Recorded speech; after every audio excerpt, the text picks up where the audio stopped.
ডিবিসির পানি পুরোপুরি এখানে এক মানুষের ওপরে পানি জমা ছিল। হ্যাঁ, এক মানুষের পানি উপরে ছিল।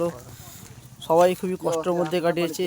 হ্যাঁ, মোটামুটি একটা মানুষ বলতে 5-6 ফুট ওপরে পানি ছিল, সেই হিসেবে মানুষের জলযান। হ্যাঁ, এই একটা ঠিক দেখলে সামসেটটা দেখা যাচ্ছে, ওই সামসেটটার ওপর পর্যন্ত পানি ছিল। এখানে মানুষ খুবই কষ্টের মধ্যে ছিল। নিচে ঘর ছেড়ে মানুষ ছাতের মধ্যে, কেউ কেউ বা খোলার চালে, কেউ কেউ কোথায় যান বাঁচাবার জন্যে গাছের উপরে কাটিয়েছে। আমরা এখানে সাধারণ মানুষের সাথে কথা বললাম, তারা খুবই কষ্টের মধ্যে কাটিয়েছে, তারা খুবই অভাবের মধ্যে পড়েছে। তাই তামাম আমাদের পশ্চিমবাংলার সকলের কাছে আবেদন করতে চাইছি যে আপনারা একটু এদিকে নজর দেন, এদিকে মানুষের সহযোগিতা করার চেষ্টা করুন। মানুষের রুজি কারবারে ক্ষতি হয়ে গেছে, তার জন্য মানুষের মধ্যে খুবই অভাব এসে পড়েছে। মানুষের সংসার চালানোর খুবই কষ্টদায়ক ব্যাপার। তার জন্য আমরা কুইমারা শেখপাড়া খাতুন জান্নাত হাফিজিয়া কোরআন মাদ্রাসার পক্ষ থেকে কিছু ত্রাণ নিয়ে এসে দিতে এসেছি। সঙ্গে আছে আমাদের মদিনানগর আসবাব সোপা কুমিরমারা দুই মাদ্রাসার পক্ষ থেকে আমরা এখানে ত্রাণ বিতরণ করতে এসেছি।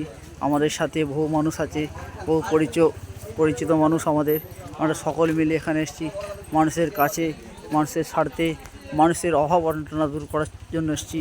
যাতে আল্লাহ আমাদেরকে যতটুকু করেছি ততটুকু আল্লাহর শুকরিয়া।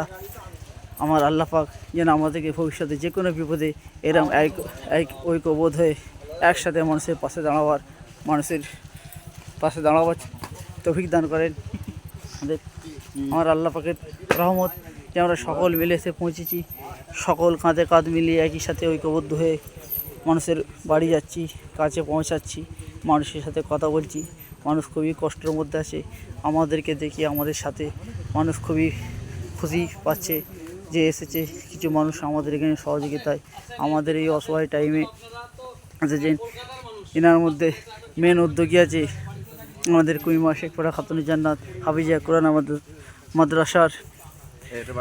মাদ্রাসার এই যে বাড়িগুলো সব ভেঙে চলে যাচ্ছিলো, কোনো রকমের রুকে গেছে বাড়িগুলো। হ্যাঁ, বাড়ি ভেঙে চলেছে, মানুষ কত কষ্টে ভয়ে ঘর ছাড়া মানুষ কোথায় কোথায় সাহারা লেছে আল্লাহ পাক বেহতার জানেন। আমরা এসেছি কিছু সাধারণ মানুষের কাছে পৌঁছাতে, তাদের পরিস্থিতি মানুষের সামনে তুলে ধরতে।